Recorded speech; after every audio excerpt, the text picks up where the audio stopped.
काका नमस्कार. नमस्कार. तुमचं नाव सांगा. दौलत केता निगम, गाव दाभाडी. तुम्ही आता हे बैल का बरं सजवले बरं? इथं मांडव आहे ना. मांडव टाळाचा कार्यक्रम आहे. हा, मांडवचा कार्यक्रम आहे. तुमची बैलगाडी स्पेशल मांडव टाळाच्या कार्यक्रमाचीच आहे तेच का? काम करतो मी. तेच काम करता का? काका किती वर्षापासून हे काम करताय? तरी मला 15-16 वर्ष झालेले. 15-16 वर्षापासून तुम्ही करताय. फार जुनं गाडं आहे माझं. आणि तुम्ही मालेगाव तालुक्यामध्येच हे मांडव टाळाचा कार्यक्रम करता का? जातो ना मी. बायगाव, वजरखेड, पाटिवजे, नाजंगवडेर, इकडं कलेक्टर पट्ट्यामध्ये, जाण्याला, वडगावला भरपूर ठिकाणी जातो मी. जशी आठ राहिली तसं जातो मी.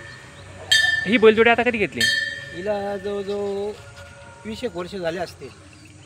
20 वर्षापासून तुमच्याकडे हां. घेतले तेव्हा एकदम 2 दात 4 दात गोरे दांडे होते, ते बारीक बारीक बच्चे होते. बारीक बारीक होते का? हां.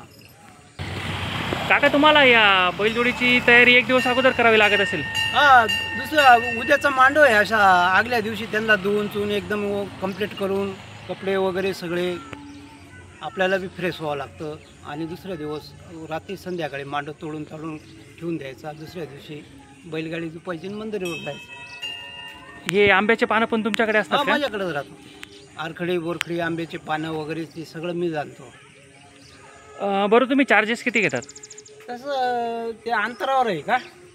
आता तुमचं सोयगावमध्ये राहिला त्याचा वेगळा रेट, कॅम्पात राहिला त्याचा वेगळा रेट, बाहेरगाव राहिलं त्याचा वेगळा रेट. 200-500 रुपये कमी जास्त होतात, पण सरासरी 3100-3500 रुपये असं घेतो मी.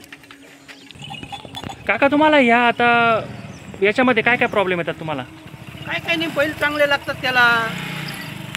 कुठे त्रास द्यायला नको त्यांनी का? हे बैलांचे नाव काय आहेत बरं? हा, याचं नाव शाहू आहे. शाहू.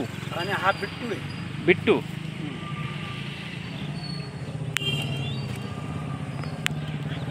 काका बैल तुम्ही शिकवले आहेत का? हुशार बैल आहेत का? हुशार आहे.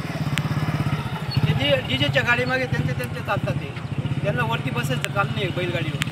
घाबरत नाही डीजेला? नाही, अजिबात घाबरत नाही. आता भरपूर बैलजोड्या आहे ना काका, अशा डीजेच्या आवाजाला घाबरतात. नाही, यांचा विषय तो नाही. डायरेक्ट तुम्ही शेल लावून द्या आणि मंडपच्या घरी जा. तुम्ही लग्नाघरी म्हणजे त्यांचे ते लग्ना घरी डीजे मागे चालले जातील. त्यांना ते ट्रेन झालेले, त्यांना सवय आहे. हां हां हां. काका एखाद्या बैलाला जवळ बोला बरं. बोलतो ना. चालेल बिट्टू, चालेल. हा, चल चल. मित्रांनो बघू शकतात काकांनी बैलाला हाक दिली आणि बैल पण त्यांच्याकडे गेला आहे.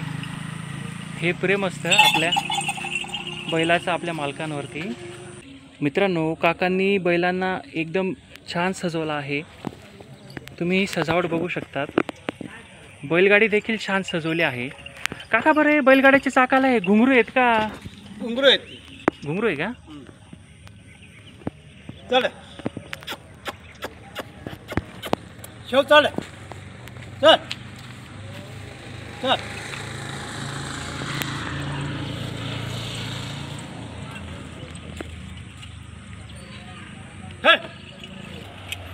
काका आता हे तुम्ही काम करताय, तुम्हाला वाटतं काय तुमची पिढीमधले कोणी करेल? तुमचे नातू म्हणा, नाही, त्यांचा विषय चिरंजीव म्हणा, कोणी नाही करू शकत. नाही करू शकत. एवढं सोपं नाही आहे ते. नवीन जरी भरपूर आलेले आहेत, पण त्यांचं बी काही सोपं नाही आहे. ते रिस्की काम राहतं, ते जबाबदारीचं काम राहतं. झुपा बरं बैलगाडी.